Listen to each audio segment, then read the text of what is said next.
The Tea Party movement started with rallies and protests and quickly moved to the ballot box with the good old-fashioned shellacking in 2010. Well, now it's 2012, and just wait because you ain't seen nothing yet. I'm Sunny. I'm Morgan. I'm Anne-Marie. I'm Gina. And joining us today to talk about it is the Reverend C.L. Bryant, the star of Runaway Slave movie, on this edition of PolitiChicks.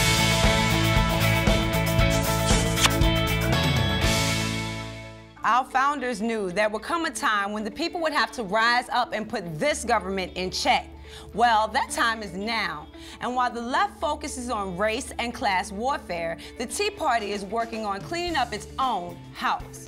Well, CL, how do you think the Tea Party is doing in kicking the rhinos out of office? I think they're doing a very good job, ladies, in removing the fixtures that have been in Washington for so long. Many times when politicians have found themselves in office and in power for a long time, they seem to become entitled to that seat. Very comfortable, Very right? comfortable. Very comfortable. And we have done a good job at rattling their cages and then chasing some of them out. Yeah, they forget who the boss really is. Absolutely. Yeah. And we the people are still the boss. This is a proposition that many thought would, in fact, fade away and die. I remember speaking at that 1.7 million back in 2009, and there were 1.7 million people there. They didn't think that we'd ever survive here till 2012, but we're still here. I know. We're not and going anywhere. Do you notice how the media keeps pushing that agenda? Oh, the Tea Party's over. The Tea Party's over. They've lost their mojo. They're not important anymore. They don't understand. I know so many people, and they're more energized than ever. And look what just happened in that one race that we just had. Right, up in Indiana. Up in Indiana. You see what happened. Yes. So they better take a second look, because Right. the Tea Party is not going away anytime soon. Myself, along with Michelle Malkin, was there at that rally for Murdoch when we were able to chase Lugar out of office there in Indiana.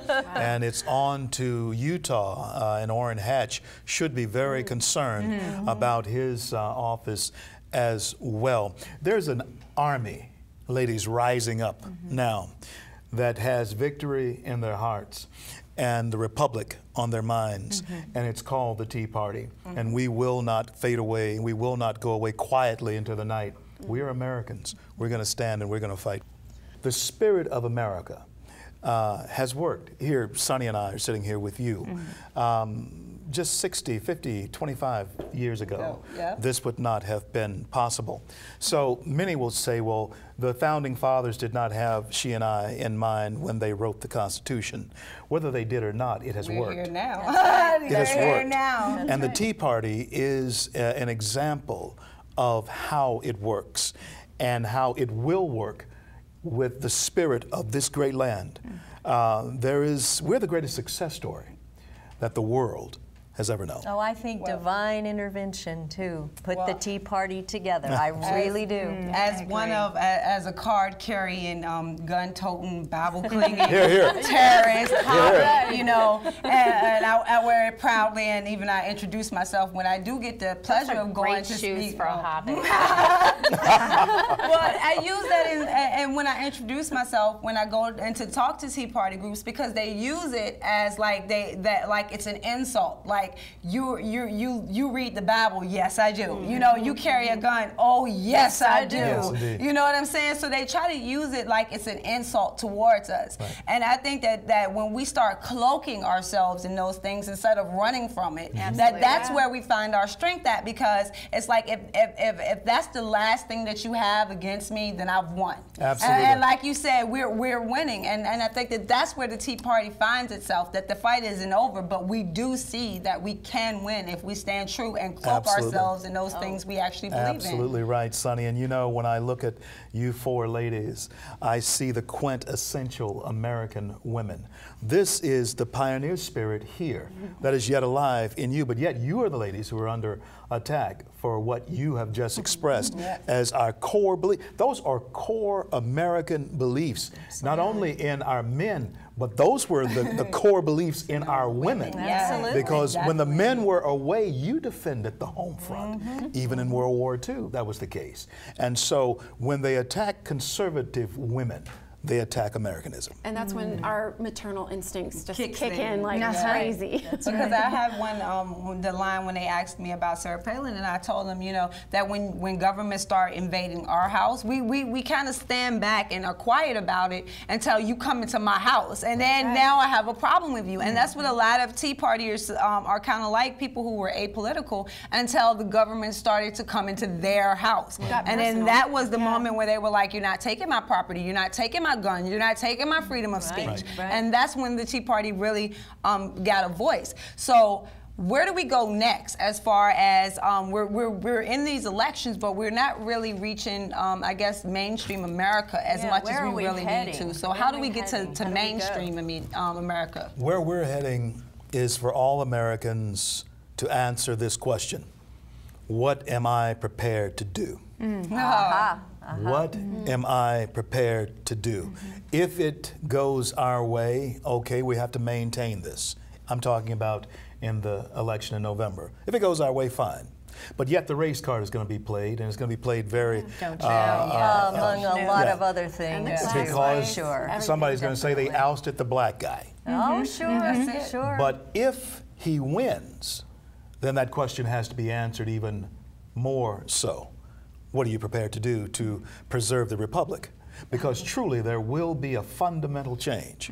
Oh, he'll have there will be no boundaries on him at all. There won't be. I mean, he'll be free to do whatever it is because he has no re-election to look at. What are you prepared to do?